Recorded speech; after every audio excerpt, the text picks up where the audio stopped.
Yeah, it flew by. It's almost like a tease a little bit. Yeah. I mean, 72 hours felt like about 12. What's the biggest point of emphasis for you all going into this game on Sunday? Find a way to get one. Just try to make the plays down the stretch. Got to find a way.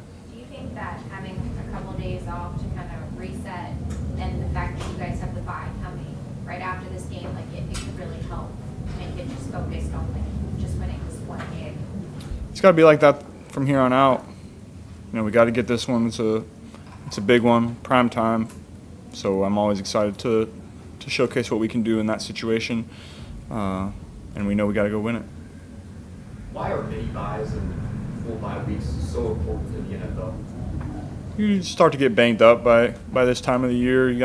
Everybody's dealing with a little something here, a little something there, and so those 3 days to a week really helps you for this final stretch. These last 6-7 games. You all have in the past been good after 5 weeks, post 5 weeks throughout the course of the regular season. What is it about you guys as a team that's allowed you to do that? I don't know. I think that's how it should be. Yeah, you got 2 weeks to prepare for somebody, and a little extra 3 days in this situation, and you got extra time to get your body right. So that's how it's supposed to be. Zach said you were dealing with soreness. Coming out of that game on Thursday, how are you feeling now? Feel great. After about 24 hours, I was back to normal. You mentioned after the game that you don't normally give those calls, the potential running passer calls. Why do you think that is? Did you notice those hits even more when watching them? I don't know why that is. I'm sure everybody feels that way to some degree. I don't think I think there was one that absolutely should have been called, but other than that, I don't think there were any that I was super upset about. There was just one. Yeah. What does that look like on the back end? Do you go past Zach to lobby the league? Do you lobby the league? How does that work? I don't pay attention to that. I don't think you can. I'm not going to be the guy to argue with refs about calls through the whole game. Gets me out of my thought process and my zone that I'm in, so I don't think that's my job. When you looked at the tape, I know there were plays after the game you said, I wish I had back. When you looked at the tape, what did you think about your thought process making those plays? Yeah, obviously a lot of great that I was really happy with, but just like any game, there's 4 or 5 that you wish you had back, and so those are the ones that I'm going to focus on to try to find a way to put ourselves in a better position in those spots. Your logic of not wanting to get on the officials, is that because you want to stay here the whole time? Is that part of it? You don't want to get too high, too low, anything like that? Yeah, and there's not a ton of time in between plays. You want to get your mindset on the situation. What's the call going to be? What's the personnel? What am I expecting from the defense in this situation? There's not, I don't want to waste 5 seconds complaining to the ref about a call that I didn't get, and then have to flip my mindset back into where it's supposed to be. It's a waste of time. How similar are the two defenses you used to play Baltimore? Now you got the Chargers, the coaching, common denominators there. How similar does it look, do you think? Yeah, similar structures. I haven't gotten into third down yet, but base downs, similar to how Baltimore played us. Is there a reason you as a quarterback have a process like that when you say you haven't gotten into third down? Is there a reason you have to go, I don't know what your process is, but you don't do it like all at once on your day off on Tuesday? Yeah, that's just how the week works out. I watch games early in the week just to get a feel for how they like to call things in certain situations against certain teams and players that they might call it differently. And then Thursday is really the day that we're focused on third down. So I've watched third downs, but Thursday's the day that you really focus on those and see what they like to call in different down and distances and different personnel groupings, and then You do the same thing for red zone on Friday. Zach mentioned that y'all are going to go a day early out to LA. What are your thoughts on kind of getting out there a day in advance? Yeah, I think that'll be great for team building. Bring these young guys along into the culture, have some dinner with guys. I think that's important. Is that something that Zach talked to you about before y'all? Did you have any input in how that went down? Or kind of let you know what happened? That's something we talked about in the off season. If this game fell in this kind of 3-week time frame, right before the halfway through the season, basically. We did that in New England a couple of years ago. I think guys really liked it. Guys went to lunch, and I think that brought us closer together, and I think that's important for a team. And so the fact that we're doing that, I think, will be good for us. Do you think you go out together as a team, or would you just certain groups maybe you want to hook up with? Yeah, you're not going to go to dinner with 25 guys, but maybe do a lunch on Saturday, dinner on Friday with different groups of guys. Try to do it that way. You still overall comfortable, with taking the number of hits you have taken, you trade off with that versus letting a play develop downfield, knowing that sometimes you're just going to have to take those hits regardless of the protection? Yeah, I think I do a great job of getting the ball out quickly when I have to, but there's certain situations in certain games that you're going to have to hang in there and make plays and run around and hold the ball a little longer, trying to make those plays down the field. Baltimore is one of those teams that you have to do that against, knowing who they have on the other side. If it's there early, I'm going to take it, but when we're pushing the ball down the field, if I feel like I can get out and try to make a play, then that's what I'm going to do. I think we're at that point in the season where that's needed. That might be a little different mindset first 5 games, but where we are right now, I think that's how I'm going to have to play it. What do you think about Jim Harbaugh? I mean, I don't know if you met him at this point in your career, like at any stop, but what do you think about the job he's done, whether it be at Michigan or what he's doing with the Chargers right now? Yeah, I talked to him. He recruited me a little bit out of high school, so I have kind of a relationship with him 10 years ago, I guess. But he seems to win everywhere he goes. He's an intense guy that seems like guys like to play for, so credit to him for the job that he's done everywhere he's went. Michigan wasn't a school that you wanted to go to instead of recruiting you? Well, here was my thought process. He had just got the job at Michigan that January after that season. I had been committed to Ohio State for 5 or 6 months at that point. So I think Coach was trying to make a big splash, trying to flip the Ohio State quarterback commit. I'm not entirely sure he knew exactly who I was or what I could do at that point. I think he was just trying to make a little splash there. They are not turning it over, Joe. They are not turning it over this year. How does that affect your mindset going into the game? It doesn't. They're really good at that. Our possessions will probably be limited, just like we played the old Baltimore teams. They're going to run the ball well, get into manageable third downs. They're not going to turn it over. They're going to keep everything in front on defense and try to shorten the game. So we have to find ways to take our opportunities down the field, but score on as many possessions as we can. I don't know if you view it this way, Joe. Do you feel like this team is still searching for a turning point, a big moment of the season where things begin to shift the other way for you? We're just trying to find wins at this point. You'd like 1 to turn into 2 to turn into 3, but the only way you can do that is to focus on the day-to-day, and so that's what we're going to do. Hypothetically, when you were coming out of Ohio State, had he made a run at you again out of the as a grad transfer, was that something you would seriously consider? Yeah, I mean, I don't think so. The transfer portal wasn't a thing when I was transferring yet, and so technically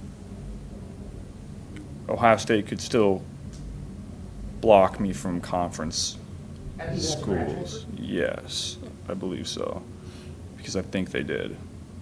What do you mean you think they did? Like they blocked you from going anywhere? Yeah, at least they told me that they did within conference. I don't know. I guess I don't know if it was. I don't remember the rules exactly at that time, but yeah, that happened. Are you glad that guys that's not a thing anymore? Conferences can block players from transferring if they fulfilled their obligation at university?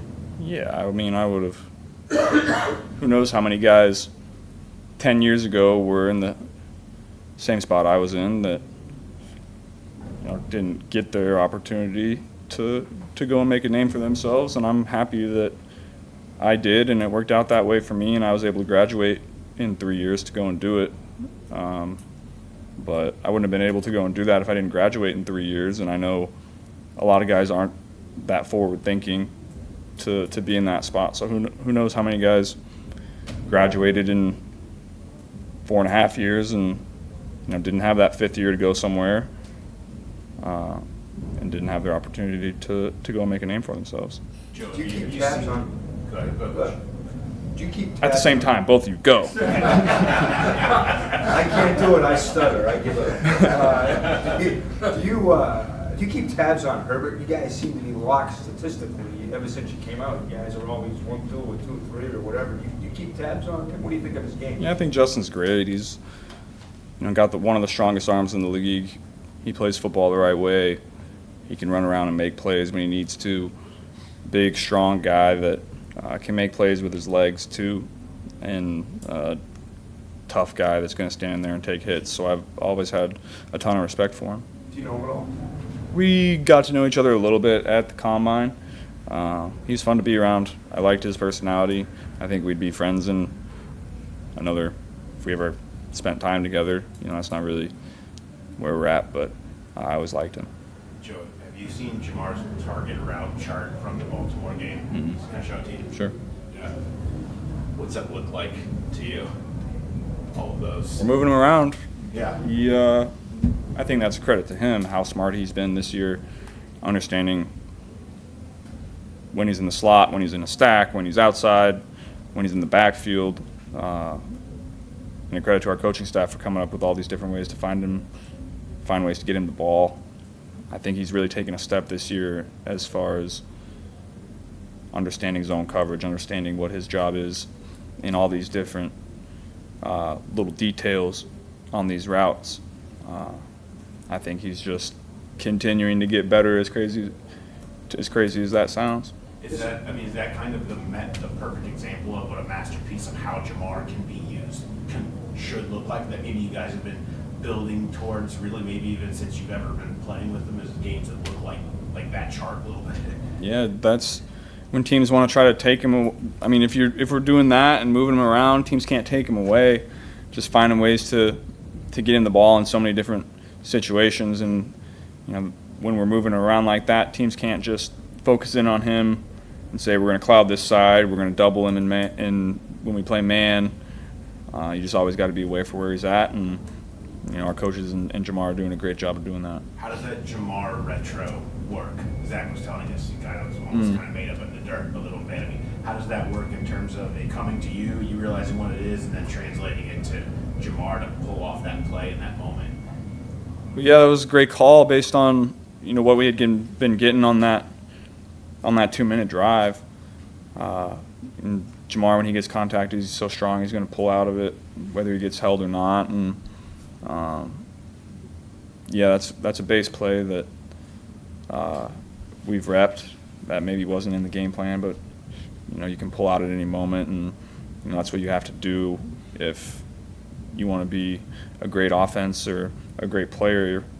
Not everything you call is going to be on the call sheet for that week, or even repped that week in practice. You might see the way a team is playing you and pull from something that you guys ran 3 or 4 weeks ago, and you're like, hey, that's good, let's bring it up. So credit to our staff for that. So why do you think you guys have been able to access the intermediate deep middle with Jamar so much more effectively this year? It seems like that's been a big area that you guys have found a ton of success in that wasn't necessarily a big part of it for the last couple of years. I think the protection, number one. We've found a lot of we're not just a 6-man protection drop back team right now. We're our offensive line is giving us a lot of ways to move the pocket, extend the drop a little bit, to find ways to maneuver in the pocket and buy me a little more time so we can push the ball down the field in those situations. So I think that's credit to our offensive line. This will be the first time you're back in SoFi since the Super Bowl. What do you expect that to feel like, if anything, when you go back in there? I guess I hadn't really thought about it. I don't know. I hope it doesn't feel like anything. Just get ready for this one.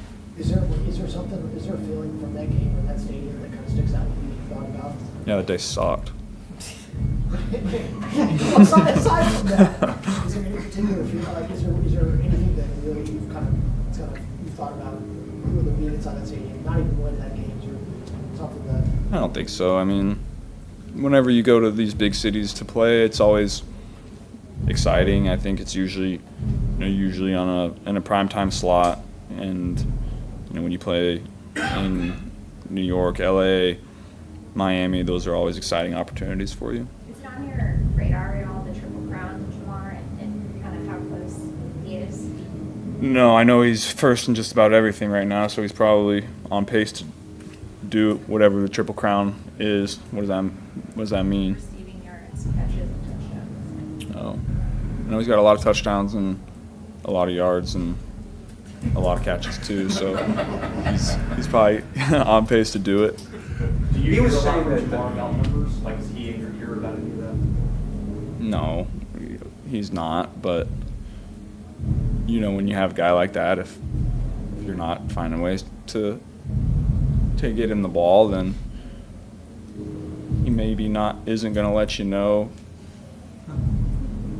directly, but he'll let you know in his way for sure. What's his way? Depends. Sometimes it's on the sideline. Sometimes it's individual conversation in the locker room. Sometimes it's through you guys. There's a lot of different ways that a receiver can tell you, "Hey, get me the fucking ball." He was saying saying Thursday night you guys didn't talk at all during the game. There wasn't much to say. We were playing well. When we're on the same page like that, it's always fun. Has he ever said it in those words, give me the effing ball? I'm not sure he said that directly to me, no. But maybe if a glance tells me that. I mean, staying on the conversation about Jamar, he told us a couple weeks ago that he doesn't even really have to watch what he eats. He said he takes care of his body, but he said he's one of those people that can basically eat whatever he wants, be the freak he is on the field. Of all of the really good receivers that you played with in your career, is he the biggest freak in that way where he can not have to do the things that you and probably everybody else has to do, but can go be the best receiver in the NFL? Yeah, I mean, he's definitely – it's very rare what he can do. I would say I'm not sure I've been around a ton of receivers that are super dialed on their diet, I would say. That might have to change in about 5 years if he wants to keep playing. But, when you're 23, 24, eat what you want and go out and run 22 miles an hour and have 200 and however many yards he had. He'll continue to do it until he doesn't need to anymore. He said when Joe, how many times have you said fuck in a press conference? That might be the first one. Sorry, guys. I know T might not have been all that involved in practice today, but to see him out there in cleats running around, catching some balls, what's that like for you? Yeah, it's always nice to have T's presence out there. He's usually a high-energy guy that you like being around, and everybody knows what he can do on the field. So whenever T's in that huddle, it feels a little different. He brings energy, and it's exciting to have him back out there. Jamar said when TV left, he knew his responsibility was going to have to grow. He wanted it to grow. Now, how much of TV's stuff is he maybe getting that you would look to TV to? Yeah, I would say a good portion. He's really taken strides working in the slot this year on choice routes, feeling zone coverage. He's really taken ownership of that, and that's exciting to see because that just adds another element to his game. Did he say anything to you after the 2-point? Knowing that he. No, I mean we talked about it. We've all had discussions about what we would have done differently in that situation. So we've had positive discussions about that. Thanks, guys. Thanks, Joe. Here, and every day I am grateful for my experience to have played professional football. As a player, I realized self-motivation, leadership, and appreciating your teammates are key. At First Star Logistics, you can use those same attributes to create the life you want for you and your family. Build your future by working hard like I did. You'll see results both on and off the field. Call First Star Logistics today and be part of our winning team. Opportunity knocking.